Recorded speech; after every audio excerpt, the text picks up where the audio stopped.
পবিত্র আশুরা উপলক্ষে বিশেষ নাটক ফোরাতের তৃষ্ণা।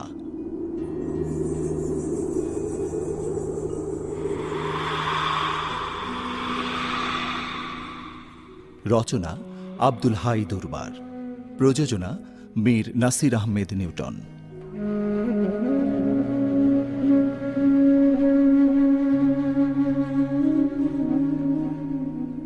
নাট্যানুষ্ঠান ফোরাতের তৃষ্ণা।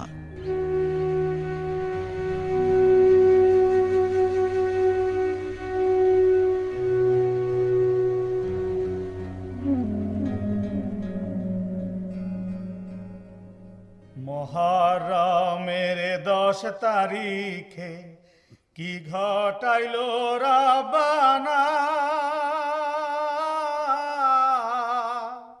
কলিজা ফাটিয়া যায় গো কহিতে তার ঘটনা। মহরমের 10 তারিখে কি ঘটাইল রাব্বানা, কলিজা ফাটিয়া যায় গো কহিতে তার ঘটনা। শুরু হইয়া গেল শোকের মাস মহরম। সারা বিশ্বের মুসলমানের কাছে এইটা হইল চরম দুঃখের মাস। এই মহরমের 10 তারিখে আল্লাহর দোস্ত আমাদের নবীজি হযরত মুহাম্মদ মুস্তাফা সাল্লাল্লাহু আলাইহি ওয়াসাল্লামের কলিজার ধন, জগৎ জননী মা ফাতিমার চক্ষের মণি হযরত ইমাম হোসেন শহীদ হইল কারবালার ভীষণ প্রান্তরে। এই পবিত্র মাসের হৃদয় বিদারক ঘটনা আমরা কিছু কিছু জানি রমজান মিয়া, তুমি এখন পুঁথি শোনাও। অবশ্যই পুঁথি শোনাবো চাচা। প্রতি বছরই এই কাজীবাড়ির খোলা মাঠে ভরা মজলিসে আমি রমজান পুঁথিয়াল 10 গ্রামের ভাই বোনদের পবিত্র আশুরার পুঁথি শোনাই। এতক্ষণ তো নিজের কথা বললাম, এখন ইজাজত পাইলে সুর তুলি, মজলিসে হাজির ভাই বোন সকলের শোনাই পুঁথি। লোকজন বড়ই উতলা চাচা মিয়া, আপনার জন্য চাচি আম্মা 1 ফ্লাক্স গরম চা দিছেন, দরকার হইলে খাইবেন। এই রাখলাম চায়ের ফ্লাক্স। আপনারা কথা বন্ধ করেন, কথা বন্ধ করেন সবাই ভাই বোনেরা। কাজী রমজান শুরু করো পুঁথি। আচ্ছা আচ্ছা। আরে প্রথমে আল্লাহর নামে করলাম পুঁথি শুরু, নবী রাসূল পাক পাঞ্জাতন তারপরে তে গুরু। মুহররমের কান্না ভেজা ঘটনা বলিতে, মাতম জাগে নীল দরিয়া রথই ওই বুকেতে। হায় রে কারবালার ওই স্মৃতি মাখা দুঃখেরও ঘটনা, কলিজা ফাটিয়া যাবে করিতে বর্ণনা। হ্যাঁ হ্যাঁ, সেই ঘটনাই আমরা শুনতে চাই গাজী। হায় মহানবীর প্রিয় দামাত হযরত আলী জানি, মা ফাতেমা ঘরণী তার জগত জননী। ইমাম হাসান হোসেন 2 ভাই তাদের সন্তান, দিনে দিনে বড় হইলেন নওজোয়ান। পিতা তাদের শেরে আলী শেষ খলিফা ছিলেন, খোদার বিধান মতন আরব শাসনও করিলেন। কিন্তু তার ওফাতের পরে গোটা আরব জাহানের শাসনভার যখন আমজনতা হযরত ইমাম হাসানকে দিতে চাইলেন, তখনই দামেস্কের অধিপতি হযরত মুয়াবিয়ার সিংহাসন লোভী পুত্র ইয়াজিদ সেইটা মাইনা নিলেন না। আর তারপর থেকেই গোটা আরব জাহানের গণতন্ত্র হুমকির মুখে পড়ে গেল। কিন্তু মক্কা মদিনার জনগণ নবীজির আদরের নাতি হযরত ইমাম হাসানকেই তাদের শাসক হিসাবে ঘোষণা দিলেন।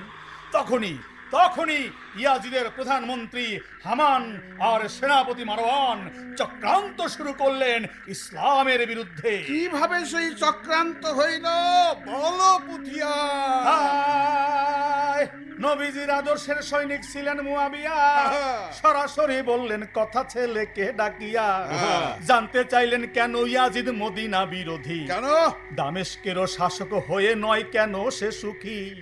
জবাবেতে জানাই ইয়াজিদ, হাসানকে মানি না, আরব জাহানকে করব শাসন, যাব মদিনা। দরকার হইলে 2 ইমামকে কতল করিয়া মদিনার বাদশা হবে ইয়াজিদ ইবনে মুয়াবিয়া। বলো কি গাজী, মুয়াবিয়ার ছেলে ইয়াজিদ এত এত বড় বেয়াদব ছিল? জি চাচা যান, সেই সিংহাসন লোভী বেয়াদব ইয়াজিদকে রাত্রদিন কুপরামর্শ দিত তার মন্ত্রী সেনাপতি। তারা সব শেষে মাইমুনাকে হাত করে সুন্দরী জয়নব বিবির মাধ্যমে বিষ দিয়ে হত্যা করলেন বড় ইমামকে।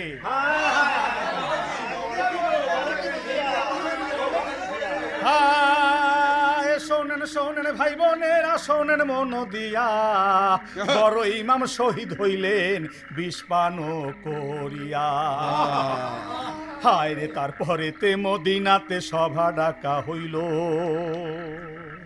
ইমাম হোসেনকে সবাই শাসক বানাইল। কিন্তু গুরুজি, ইয়াজিদের দল সেইটা মাইনা নিল না। তারা মক্কা মদিনায় চালাইলো চোরাগস্তা হামলা। বেদিশা হইয়া পড়লেন মদিনাবাসী, বেদিশা হইয়া গেলেন ইমাম হোসেন। তখন সদরে অন্দরে ডাকা হইল সভা, বলা হইল আক্কাস ওমর বীর মুসলিম ইসলামী সেনানী রক্ষা করতে মদিনাকে করবেন জান কুরবানি। হায়, এমত অবস্থায় ভাবেন বীর নারীগণ, তারাও যোগাবেন রসদ যদি বাঁধে রন। শাহেরে বানু সকিনার বিবিয়ান জুহমান সাহস যোগায় পণ করে রাখবেন নবীজির মান। বলো কি গাজী, সেই যুগের মুসলিম নারীগণ ইসলামকে রক্ষা করবার জন্য পণ করেছিলেন? ইনারা তো যেই সেই নারী ছিলেন না গো কাজী সাহেব। ইমাম বংশের বীর মহিলা বইলা তাদের সুখ্যাতি ছিল গোটা মুসলিম জাহানে। এমত অবস্থায় পরে হযরত হোসেন ভাবেন তখন কি করিয়া মদিনা রক্ষা করিবেন। তখন সেনাপতি বীর মুসলিম বলিলেন, মুসলিম জাহানের এমনই দুঃসময়ে আমরা আপনাকে আগের মতোই তেজস্বী দেখতে চাই জনাব।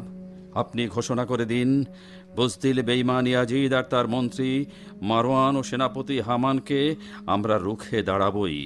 প্রয়োজনে লড়াই করব, তবুও দ্বীন-ই মুহাম্মদ কায়েম রাখবো ইনশাল্লাহ, রোজ কিয়ামত তক। ওই শুনুন আমাদের শিবির রক্ষক ভাইরা চৌকি পাহারা দিচ্ছে।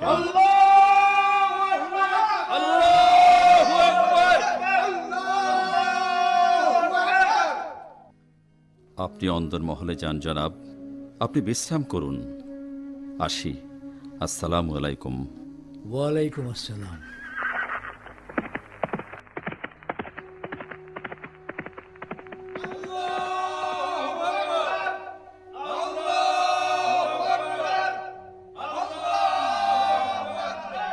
আপনারা আছেন বলেই তো ভাইজানের অকাল মৃত্যুর পর আমি ইমাম হোসেন মদিনার দায়ভার কাঁধে তুলে নিতে সাহস পেয়েছি। বীর মুসলিম, আল্লাহ আমাদের হেফাজত করবেন।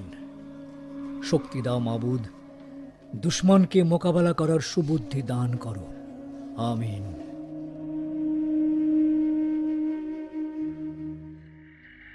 ওইদিকে দুষ্ট ইয়াজিদ মন্ত্রণা করে তার সভাসদগণ নিয়া তারা হন্দিয়াটে মদিনায় যাবে মুসাফির হইয়া।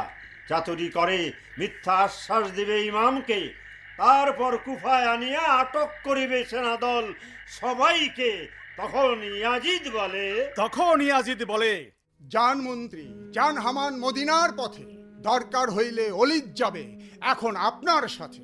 বুদ্ধি বলে কৌশলে কাবু করবেন দুশ্মন, দখল আমায় নিতে হবেই মদিনার সিংহাসন। আমি ইয়াজিদ ছলে বলে ইসলাম করব ধ্বংস, চিহ্ন আমি রাখবো না আর মক্কায় নবীর বংশ।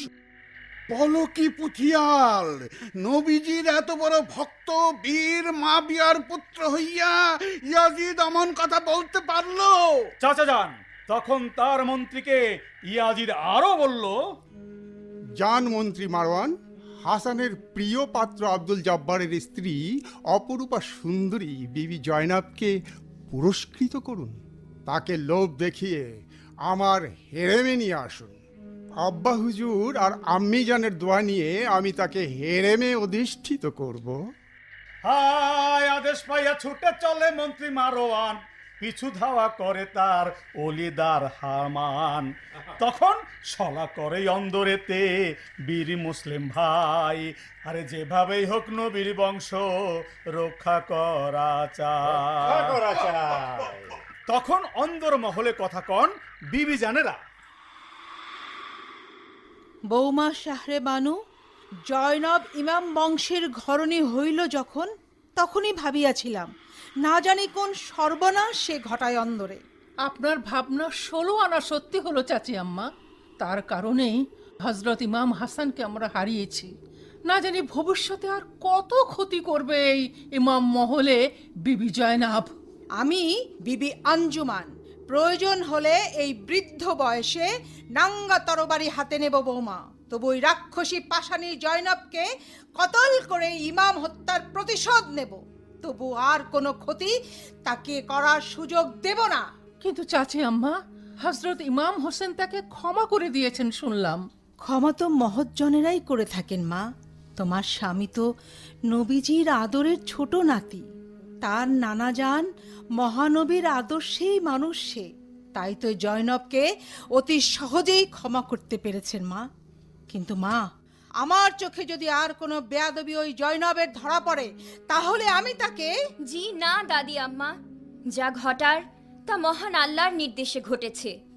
এখন সদরে বা অন্দরে বিবি জয়নবকে নিয়ে কথা বাড়ানো ঠিক হবে না।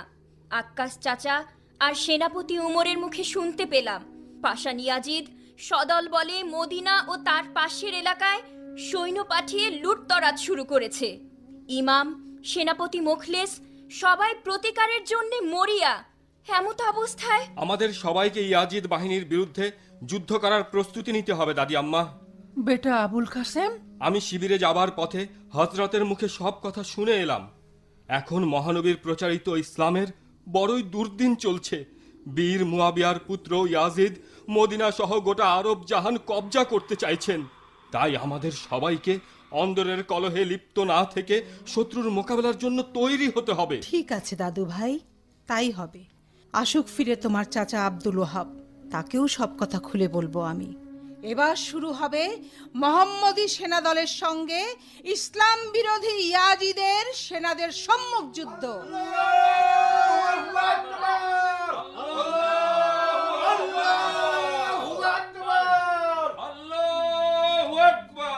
সদরে শিবিরে আমরা সবাই তৈরি দাদি যান।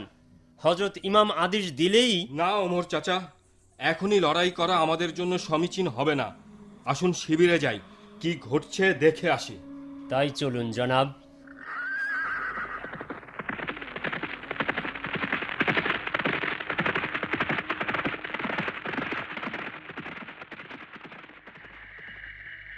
অপরদিকে কুফার শাসক আব্দুল্লাহ জিয়াদ ফন্দি করে ডেকে নিলেন সেনাপতি মুসলিমকে তার খাস মহলে। ইসলামী গণতন্ত্র এবং মহানবীর আদর্শকে জিন্দা রাখার ছলে মিথ্যা আশ্বাস দিলেন সম্মিলিতভাবে প্রতিহত করবেন কুফার অধিপতিকে। কিন্তু আব্দুল্লাহ জিয়াদের সেইটা এক মারাত্মক ছল। মুসলিম পাইলেন কুফায় গিয়া বিপরীত ফল। রাতের অন্ধারে ডাকেনির সেনাদলে সেনাপতি বীর মুসলিমকে খুন করিতে বলে। আর টের পেয়ে বীর মুসলিম হইলেন সাবধান, অলিদ সহ দুশ্মন সেনা মারে খান খান। হঠাৎ আসিল সেথায় যে আদো বেহিমান, লড়াই করিয়া মুসলিম হইলেন পেরেশান।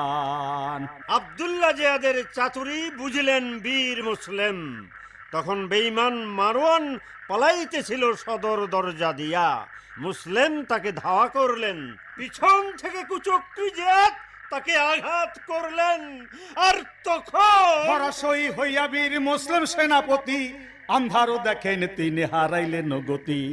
আরে তখন বেঈমানের দল করে উল্লাস আনন্দে মাতিয়া, কাছে গেলেন মদিনাতে সেই সংবাদ নিয়া। এইদিকে বীর মুসলিম খোদার দরবারে মুনাজাত করিলেন, আল্লাহ রক্ষা করো মোরে, রক্ষা করো ইসলাম তুমি মক্কা মদিনার, শক্তি যোগা মুসলমানে লড়াই করিবা।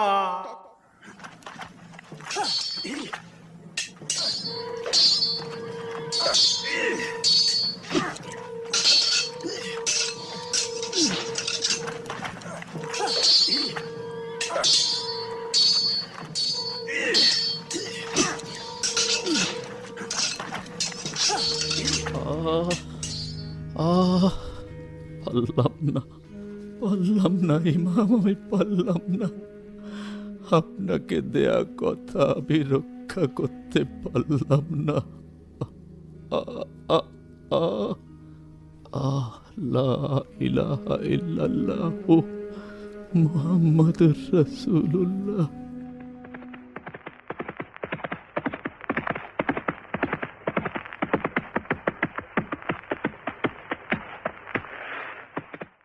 সর্বনাশ হয়ে গেছে, সর্বনাশ হয়ে গেছে। সেনাপতি মুসলিম আর নেই। তখন হজরত ইমাম হোসেন কি করিলেন মদিনায় বসিয়া? কাশেদ মারফত বীর মুসলিমের নিহত হবার সংবাদে তিনি দিশাহারা হইলেন। সেনাপতি আর সৈন্যদল নিয়ে রওনা দিলেন কুফার পথে।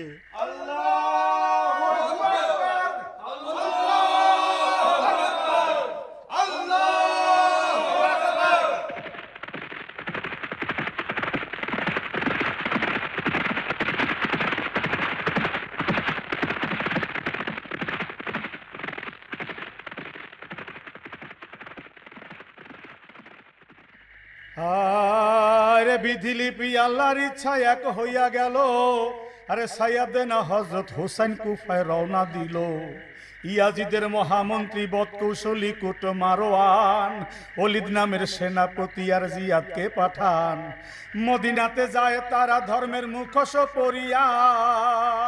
কুফার পথে রওনা দিল হোসেনকে ভুলাইয়া। কিছু দূরে যাওয়ার পথে পথ ভুলার ছলে কারবালাতে গেল নিয়া হোসাইনকে সদল বলে।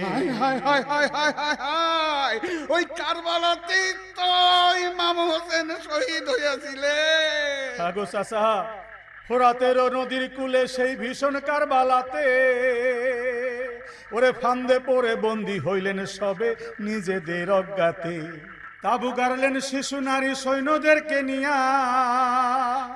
এজিদ বাহিনী রাখলো ফোরাদকে ঘিরিয়া। জিয়াদ তখন মনে মনে ভাবিল, আসুক হোসেন, তাকে ভুল পথে চালিয়ে কারবালার দিকে নিয়ে যাব, তারপর তুলে দেব ইয়াজিদের হাতে। বিনিময়ে অঢেল উপঢৌকন পাবো আমি।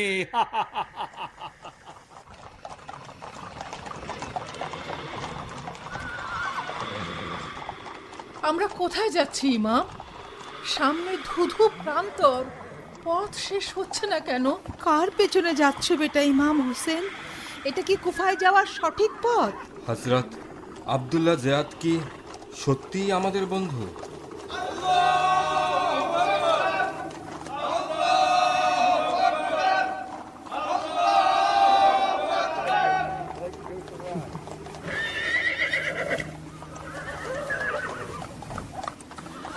আমরা বোধহয় কুফায় যাবার পথ ভুল করেছি ভাই সাহেব। কাফেলা ভুল পথে এগোচ্ছে। পাপিষ্ঠ জিয়াদ আমার সঙ্গে, ইসলামের সঙ্গে বেঈমানি করেছে। ও আমাদের প্রাণপ্রিয় সেনাপতি মুসলিমকে কুফার সিংহাসনে উপবিষ্ট না করিয়ে ইয়াজিদের সঙ্গে গোপন আতাত করে খুন করেছে। আমি ও রক্তে লাল করে দেব কুফার জমিন। কিন্তু হযরত, আমরা তো কুফায় যাবার সঠিক পথই পাচ্ছি না। সঙ্গে আমাদের পরিবার পরিজন সহ কয়েক হাজার নারী শিশু না জানি কোন মহা সংকট হাতছানি দিচ্ছে। জি জানাব, সঙ্গে এনেছি পরিমিত খাদ্য এবং পানীয়। পথিমধ্যে যদি ভান্ডার ফুরিয়ে যায়, সংকট বেড়ে যেতে পারে। এখানেই আপাতত শিবির পেতে নাও মা। ইমামকে বলো আমরা সবাই ক্ষুধায় কাতর, ঘোড়াও নিস্তেজ হয়ে আসছে। এমতো অবস্থায় একটু একটু বিশ্রাম আবশ্যক। জি দাদি আম্মা, আমরা হযরতকে গিয়ে থামতে বলি। আসুন সবাই সামনে যাই।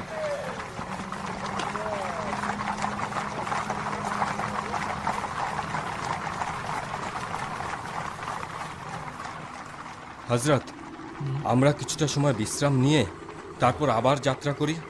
সঠিক পথের কোনো সন্ধান পেলে তোমরা? জি না আব্বা, সূর্য পাটে বসেছে।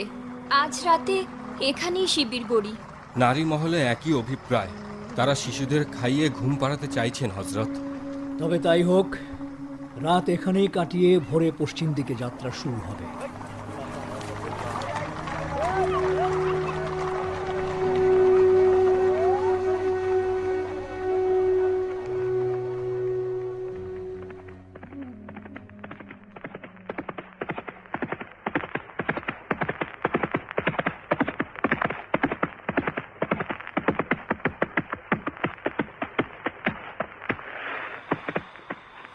হজরত হজরত অবাক করা এক কাণ্ড ঘটেছে।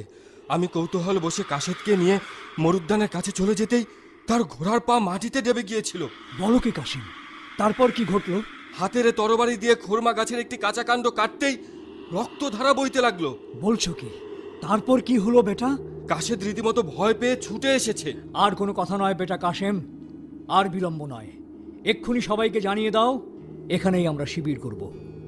এই সেই ভীষণ ভয়ানক প্রান্তর দাস্তে কারবালা। মৃত্যুর পূর্বে নানাজান নূরনবী হজরত মোহাম্মদ সাল্লাল্লাহু আলাইহি সাল্লাম বড় ভাইজান এবং আমাকে কোলে তুলে নিয়ে বলেছিলেন, কাফেরদের প্ররোচনায় পথ ভুলে একদিন আমরা এক ভীষণ প্রান্তরে এসে উপনীত হব, আর সেখানেই আমার... থেমে গেলেন কেন হজরত? আপনার কণ্ঠ কেঁপে উঠছে কেন? বলুন বলুন, সেই ভীষণ প্রান্তরেই কি ঘটবে? আমার না না, এখন বলার প্রয়োজন নেই।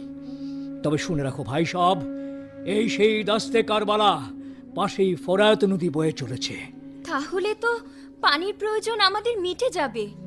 ভাই সব, তাবু ফেলো, শিবির তৈরি করো, এখানেই রাত কাটাবো আমরা। আমি গিয়ে দাদিজানকে সংবাদটা দিয়ে আসি। হায় রে কারবালা! এ দাস্তে কারবালার কিছু বিবরণী একদিন আমার অলক্ষ্যে মুসলিম চাচাকে শোনাচ্ছিলেন হজরত। শিবিরে যাই, তারপর শুনবো সব কথা। হ্যাঁ হ্যাঁ, আজ আমি সব কথা শুনবো, আমাকে যে শুনতেই হবে।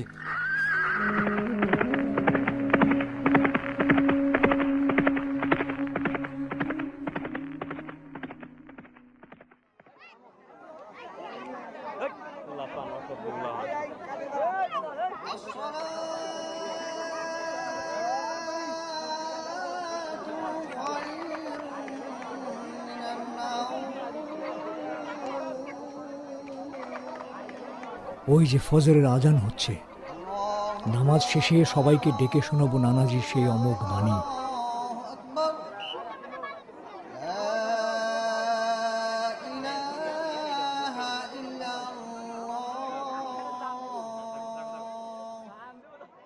বেটা কাশেম। জি হজরত। ডাকো সবাইকে।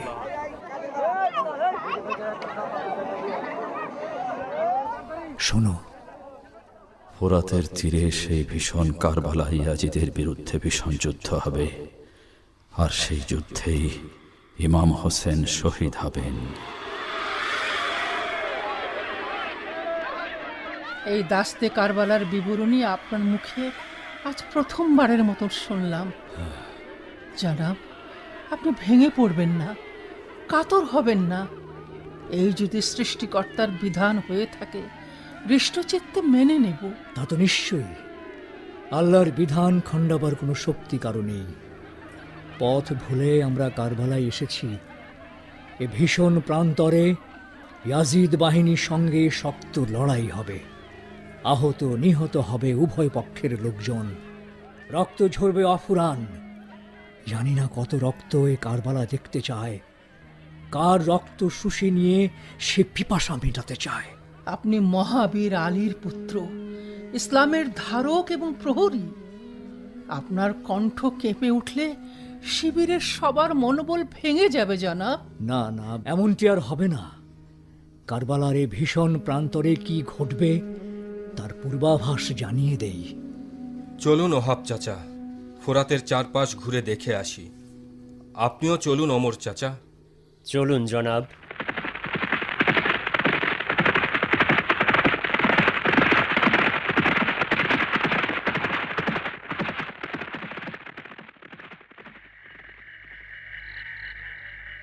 রাতের খাবারের ইন্তজাম করো বেটি সখিনা। আমি সৈন্য শিবিরের সবাইকে সব কথা জানিয়ে আসি। আমরা চেনে গেছি আব্বাজান, আঞ্জুমান দাদি আম্মা সবাইকে সহনশীল হয়ে পরিস্থিতি মোকাবেলা করার নির্দেশ দিয়েছেন। বলেছেন এ নাকি ক্রন্দশী কারবালা, এর ধূলিকণা ইমাম বংশের খুনে লালও হতে পারে।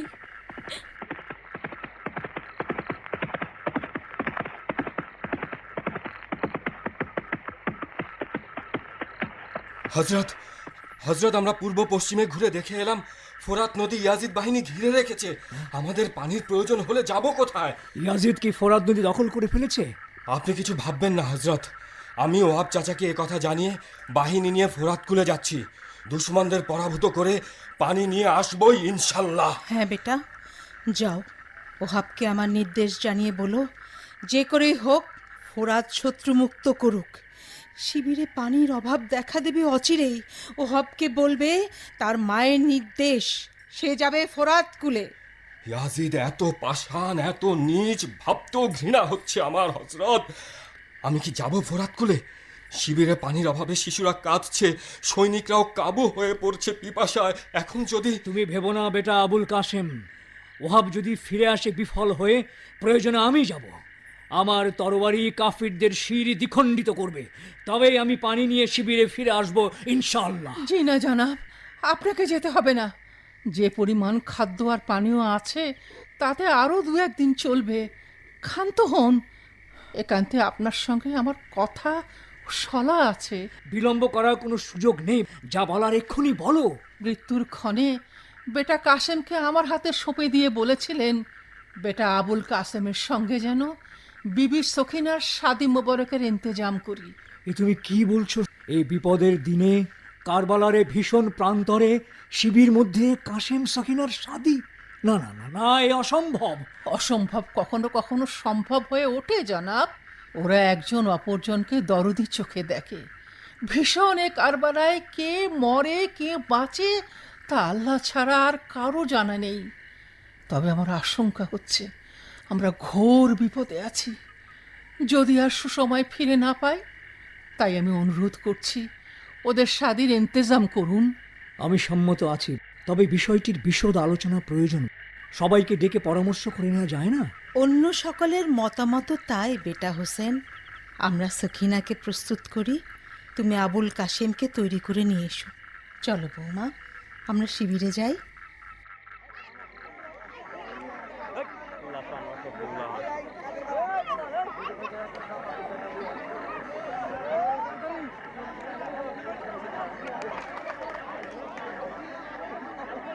শুনুন সবাই, হজরত ইমাম হাসান মৃত্যুর পূর্বক্ষণে বেটা কাসেমকে আমার হাতে সঁপে দিয়ে বলেছিলেন আমার বেটা কাসেমের সঙ্গে যেন সখিনার শাদি মোবারকের ইন্তজাম করি। তাই আজ, এখনই... এ আপনি কি বলছেন আম্মা? কারবালার এই ভীষণ প্রান্তরে ফোরাতের তীরে এই রোদন ভরা তাঁবুতে আমার আর সখিনার শাদি মোবারক? সঠিক কথাই বলেছেন দাদু। ইমামের সম্মতিও আমরা কিছুক্ষণ আগেই পেয়েছি। তোমরা আর বিলম্ব করো না ভাই, যাও তুমি আর সখিনা তায়াম্মুম করে আসো। কিন্তু আমি... আর কোনো কিন্তু নেই বেটি সখিনা, এটাই যে মহান পরওয়ারদিগারের নির্দেশ। শিবিরে খাদ্য ও পানির হাহাকার, এক ফোঁটা পানির জন্যে কেঁদে মরছে শিশুরা। এমনই এক দুঃসহ মুহূর্তে আমরা দুজন... তোমাদের দাদিজান বললেন তো, তায়াম্মুম করে পাক সাফ হয়ে 2 রাকাত নফল নামাজ আদায় করে নাও, তারপর কালিমা হবে মোহাম্মদী সারা শরীয়ত মতোই। এমন দুর্দিনে আমরা কি করে শাদির জন্য... ভেঙে পড়ো না বেটি, ভেঙে পড়ো না। তুমি দুর্বল হয়ে বেটা কাসেমের মনোবল ভেঙে দিও না, নিজেকে শক্ত করো। মহান আল্লাহর নামে তোমাদের বড় আব্বা রাসূলে খোদা হজরত মুহাম্মদ সাল্লাল্লাহু আলাইহি সাল্লামের ছোট নাতির কন্যা হিসেবে নিজের পিতা এবং চাচা জান ইমামের অনুগামী হও বেটি। নাবালিকা যখন ছিলে তখন তো পাক কালাম থেকে তেলাওয়াত করে শোনাতাম মহান রাব্বুল আলামিনের নির্দেশ। তিনি তো সূরা নিসার শুরুতে বলেছেন, আউযু বিল্লাহি মিনাশ শাইতানির রাজিম, বিসমিল্লাহির রহমানির রহিম। ইয়া আইয়ুহান নাসুত্তাকু রাব্বাকুমুল্লাযী খালাকাকুম মিন নাফসিন ওয়াহিদ ওয়া খালাকা মিনহা যাওজাহা ওয়া বাথসা মিনহুমা রিজালান কাসীরান ওয়া নিসাআ ওয়াত্তাকুল্লাহাল্লাযী তাসাআলুনা বিহি ওয়াল আরহাম ইন্নাল্লাহা কানা আলাইকুম রাকীবা। বরবধূ বেশেই কালিমা পড়ে ছুটে যাবে ওই ফোরাতের তীরে, নাঙ্গা তরবারি চালিয়ে শত্রুদের নিধন করে উঁচিয়ে তুলবে ইসলামী ঝান্ডা। মনে রাখবে এই ভীষণ কারবালার প্রান্তরেই দুশ্মন ইয়াজিদ বাহিনীকে পরাজিত করব আমরা, মদিনার মসনদ করব কণ্টক মুক্ত। ইনশাল্লাহ তাই হবে আম্মা। এসো সখিনা, নিজেদের প্রস্তুত করি, তারপর আল্লাহর দরবারে মোনাজাত শেষে একে অন্যকে কবুল করি, তারপর ঝাঁপিয়ে পড়ি ইসলাম রক্ষার এই মহাযুদ্ধে। তাই চলুন জনাব।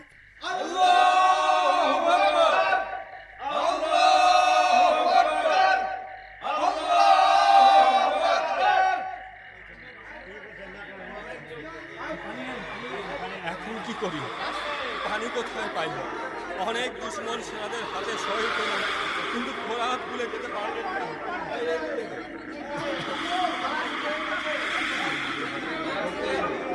আমি আর ওর কাছে ব্যর্থ হয়েছি। এখন কি করি? পানি কোথায় পাই? অনেকে দুশ্মন সেনাদের হাতে শহীদ হলেন, কিন্তু ফোরাত খুলে যেতে পারলেন না। আমি আর ওহাব চাচাও ব্যর্থ হয়ে শিবিরে যাচ্ছি।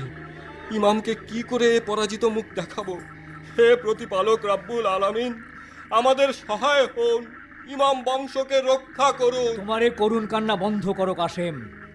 ওহাব আমার নির্দেশ এবং মাতৃ আজ্ঞা পালন করে যুদ্ধ করেছে, এখন তো আহত প্রায়।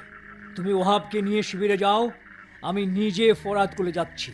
পানি নিয়ে তবেই ফিরবো ইনশাআল্লাহ। আমি আপনার সঙ্গে আসি হযরত। না বেটা, শিবিরের সবাই তোমার প্রতীক্ষায়। যাও, বেটি সখিনাকে একবার সান্ত্বনা দিয়ে এসো, তার কান্নায় সকলের মনে অশান্তি নেমে এসেছে।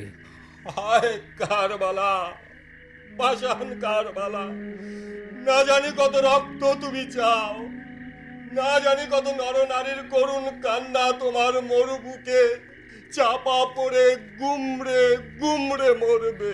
বেটা কাসেম, বেটা কাসেম, কান্না দমন করো বেটা, শিবিরে চলো।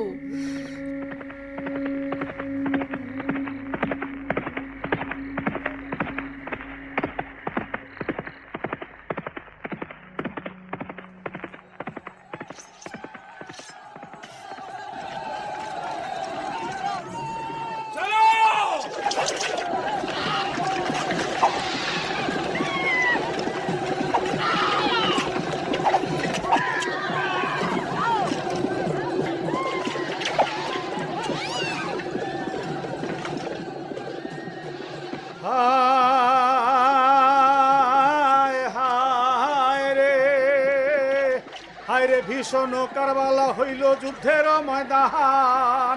এ যদি সৈন্য দিশাহারা মারতে মুসলমান, দুই দলে শুরু হইল বিষম লড়াই, সবার মুখে একই কথা, জয়ী হওয়া চাই।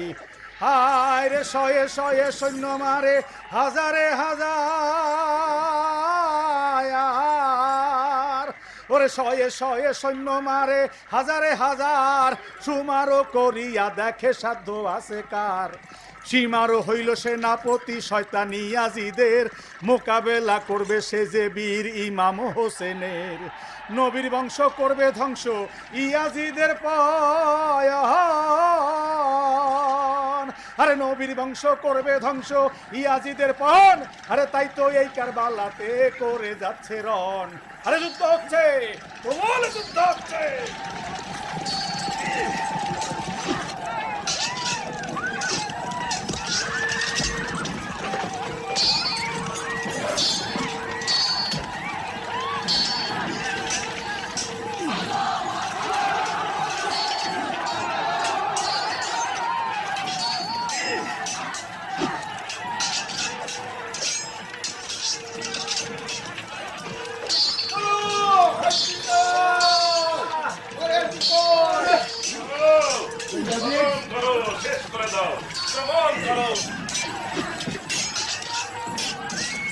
মারো, খতম করো, শেষ করে দাও, দুশ্মনদের শিবিরে আক্রমণ করো, মারো মারো।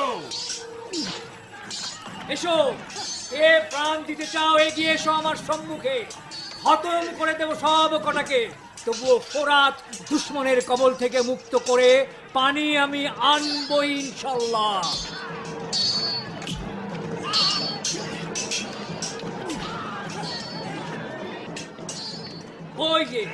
ওই যে মারওয়ান পালিয়ে যাচ্ছে, যাচ্ছে শত্রু বাহিনী।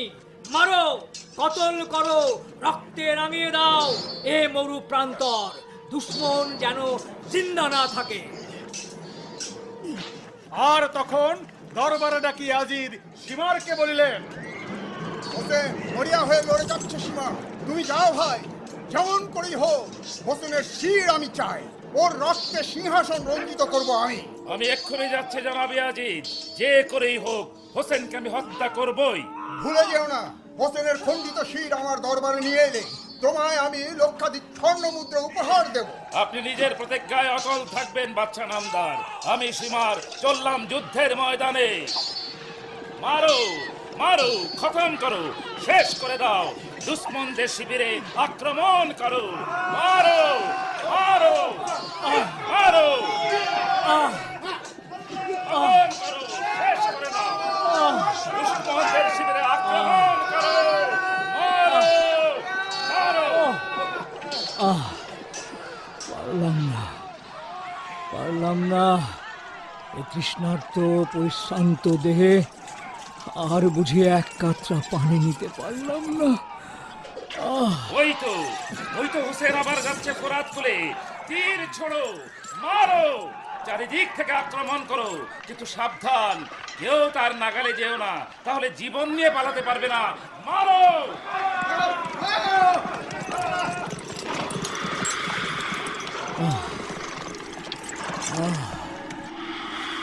হায় রে ফোরাত, এত পানি তোর বুকে, অথচ পিপাসায় আমার অনুসারী আর বংশধরেরা প্রাণ দিচ্ছে। হায় রে নিষ্ঠুর কারবালা, শিবিরে কাঁদছে শিশুরা, কাউকে কি আমি পানি দিতে পারবো না? হায় রে ফোরাত, হায় রে পানি, এক ফোঁটা পানির জন্যে আমার পরিবার পরিজন, আলী আকবর, আসগর, জয়নাল আবেদিন, সবাই এই ফোরাত কুলে শহীদ হয়ে গেল। আমি তাদের কাছে এক ফোঁটা পানিও পৌঁছতে পারলাম না। হায় রে ফোরাত, হায় রে কারবালা। ওই যে এবার কাবু করে ফেলেছে। হ্যাঁ, হোসেন এখনই ধরাশায়ী হবে। আমি তার বুকের উপর সওয়ার হয়ে শির দ্বিখণ্ডিত করব। কে সীমার, আল্লাহর রহম করো মালিক, আমাকে আমার শিবিরে আমার স্বজনদের মাঝে ফিরিয়ে যাবার শক্তি দাও। সারে বানু, বেটা আবুল কাসেম, বেটি সখিনা, তোমাদের মুখ বুঝি আর দেখা হলো না। আমি শিবিরে ফিরে যেতে বুঝি আর পারলাম না। সেই সুযোগ তোমাকে দেব না হোসেন। আমার তরবারি এক্ষুনি তোমার শিরচ্ছেদ। সীমার, তুমি ভুল করছো সীমার। আমার বাম ঘাড়ে তুমি খঞ্জর চালিয়ে আমার শির দ্বিখণ্ডিত করতে পারবে না সীমার। তুমি আমার এই ঘাড় শির থেকে আলাদা করতে পারবে না। পারবো। এখানে মহানবী চুম্বন দিয়েছিলেন, তুমি কখনোই এখানে খঞ্জর চালিয়ে আমার শির দ্বিখণ্ডিত করতে পারবে না। পারবো অবশ্যই।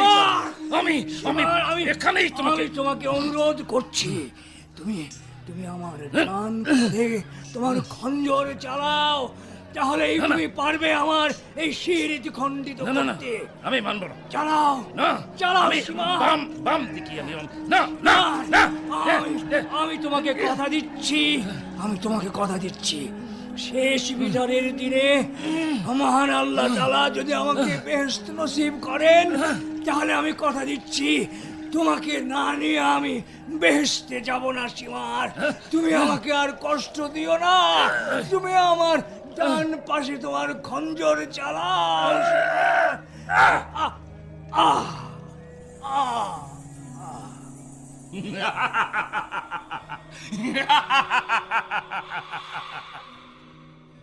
أعوذ بالله من الشيطان الرجيم بسم الله الرحمن الرحيم هو الله الذي لا إله إلا هو عالم الغيب والشهادة هو الرحمن الرحيم هو الله الذي لا إله إلا هو الملك القدوس السلام المؤمن المهيمن العزيز الجبار المتكبر سبحان الله عما يشركون هو الله الخالق البارئ المصور له الأسماء الحسنى يسبح له ما في السماوات والأرض وهو العزيز الحكيم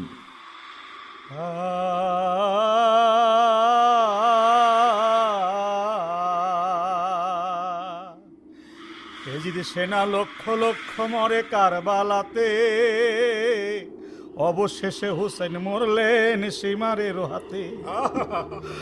বন্দী হইলেন না নারী শিশু সকলই তাবুতে, শহীদ হইলেন মুসলিম সেনা এজিদের হাতে। কি নিষ্ঠুর, কি দুঃখজনক কারবালা। কিন্তু চাচা যান, এখন তো মাতম করলে কোনো সুফল আসবে না। মনে রাখতে হইব, ইসলামী ঝান্ডার সম্মান রক্ষা করতে হইলে সারা দুনিয়ার মুসলমানকে খাঁটি ধার্মিক হইতে হইব। জিহাদের নামে খামাখাই খুন খারাপি করা যাইব না। মাথায় টুপি আর লম্বা কুর্তা গায়ে জড়াইয়া কোনো মানুষের জানমাল নষ্ট করা যাইব না, সম্পদ ধ্বংস করা যাইব না। আল্লাহ রাসূল সকল বিপদগামীকে ইসলামের ও ধর্মের এই সঠিক বাণী শুনাইতে বলছেন।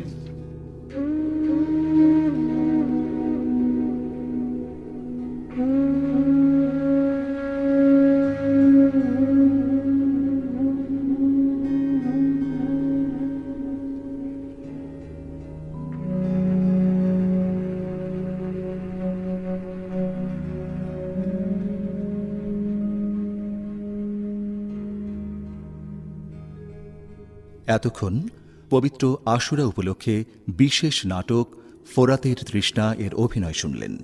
এতে বিভিন্ন চরিত্রে অভিনয় করেছেন কাজী রশিদ, মাসুম আজিজ, গাজী রমজান, শিশির রহমান, রবিউল, আব্দুল হাই দুরবার, ছোট ইমাম আজিজুল হাকিম, কাশেম মোহাম্মদ শরীফ হোসেন ইমন, শাহরে বানু রুবি আফরোজ, বিবি সখিনা সাদিয়া ইসলাম লিজা, আঞ্জুমান রীতা খালেদ, ইয়াজিদ খন্দকার শাহ আলম, কাসেদ মোহাম্মদ কামাল উদ্দিন মিয়া, সীমার শরফুদ্দিন আহমেদ খোকা, শব্দগ্রহণে মোহাম্মদ তাজুল ইসলাম, সম্পাদনায় মোহাম্মদ আশরাফুল ইসলাম।